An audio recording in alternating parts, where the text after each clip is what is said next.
the Venetians were left with another problem, one they could not solve so easily. Their city was sinking. In fact, Venice had been sinking since the very beginning. The Alps are partly to blame. The weight of this mountain range is bearing down on all of northern Italy, slowly driving it into the sea. But even more damaging to Venice is what lies below. Underneath Venice is a salt marsh. Venice is sitting on several layers. The uppermost and thinnest are the lagoon sediments, fairly muddy and in part salt marshes, and that's what Venice was built on. Below that is nearly a mile thick of river sediments. Those sediments are slowly compacting. In effect, Venice is sitting on a giant sponge filled with water. As the weight of Venice pushes down on the sediments, it squeezes some of the water out, and the sponge gets thinner.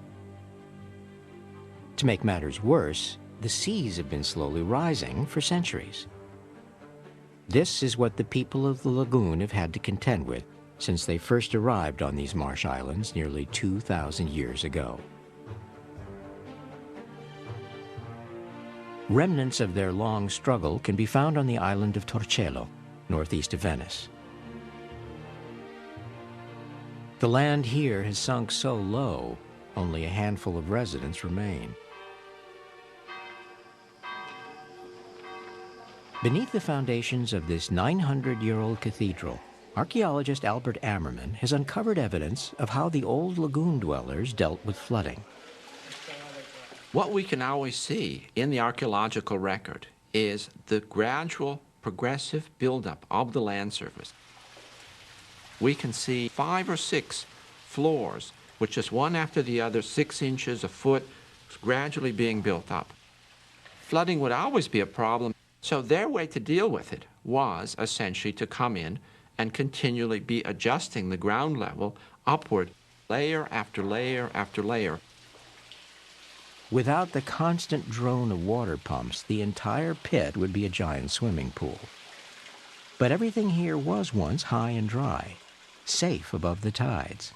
Well, the earliest evidence that we have is a walkway made of Roman tiles, and that goes back to about 200 AD. We're in Roman times, and this is found at 5 feet below sea level today.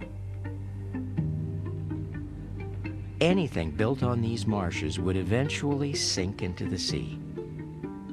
So, when a building was too often flooded, the Venetians would either raise up the floor or they might tear the whole thing down and build a new structure on the old foundation. But at some point in the past, the Venetians abandoned the strategy. One of the fascinating things is that since essentially 1800, the time of Napoleon, the fall of the Venetian Republic, they have stopped doing that. Venice has become, in some sense, a museum. It's become fossilized. The life of the city, also the notion of preservation, heritage, stops people from doing what was the thing that Venetians always did, that is, build up the ground level. It's been a long time since the ground in Venice was raised on a regular basis. When these homes were built, their front steps would have stood well above the highest tide. Now, coated with green algae, they're visible only at low tide. Some believe that if Venetians want to fight off flooding, they should follow the example of their ancestors. The ground level has been increased many times in the past, with demolition and reconstruction. Today, of course, it's not possible to demolish, but you can still make some increases in ground level that will be comparable with architecture and landscape.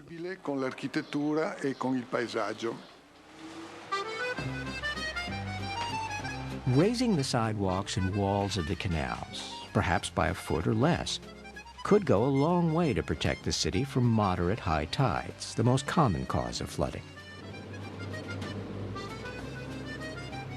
When it's done well, as here in one section of Venice, the change is hardly noticeable. Some people say that this should be the priority for Venice, not the mobile gates. That will solve an enormous proportion of the flooding problems.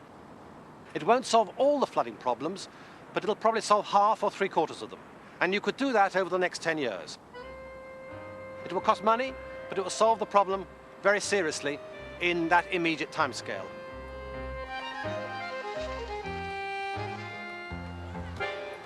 Plans are in the works to slightly raise the ground in the lowest parts of Venice, including St. Mark's Square, where the labyrinth of elevated walkways is an all too familiar sight during the winter months.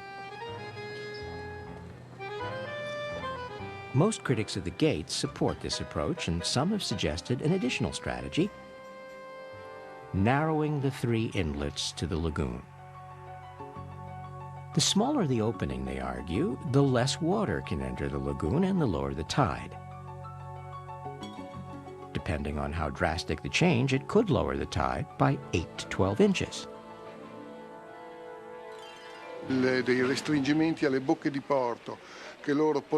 With narrowing of the harbor's mouths, the Acqua Alta would have to reach almost 4.5 feet to cause flooding, and this level is reached only once every 3 years. This means that we would have the same frequency of Acqua Alta as we had a century ago.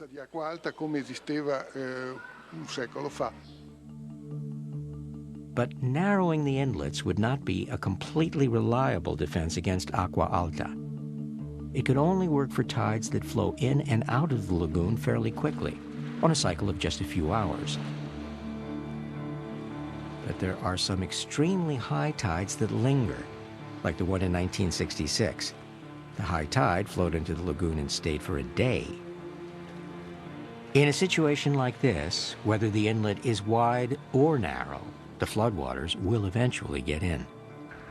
We have studied that in detail, and we came to the conclusion that it only works with low tides, but with exceptionally high tides that last for, say, 24 hours, even making the mouth more narrow does not work at all. It would be a worthless solution. Narrowing the inlets is considered a soft solution for Venice and has been endorsed by some environmentalists. But its effect could be less than kind, because it would reduce the amount of clean seawater flowing into the lagoon with each tide. Today, the lagoon is the largest saltwater marshland in the Mediterranean and is cherished by Venetians as a place of natural beauty.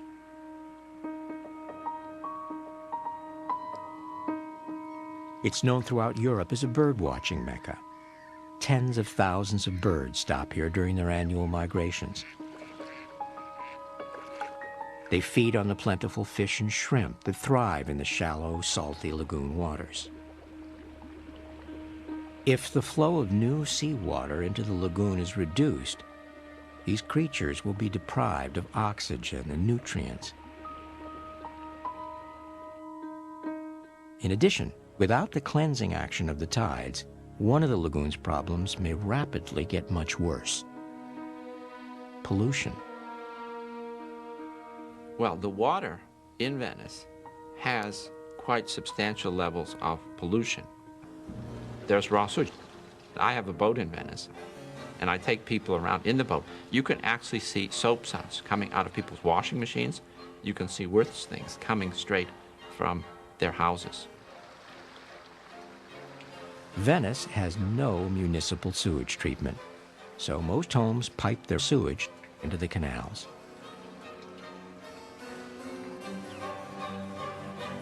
On top of this, there are the factories at the nearby industrial complex of Port Marghera, which only recently stopped dumping chemicals into the water. And there's also agricultural pollution, fertilizers that flow down the Po Valley and into the lagoon. All this pollution is swept out of the lagoon and into the sea every day, twice a day, by the tides. If narrowing the inlets would be harmful, then what kind of damage would be done by the mobile gates, which would close off the lagoon completely? How long would the gates actually be closed when high seas threaten?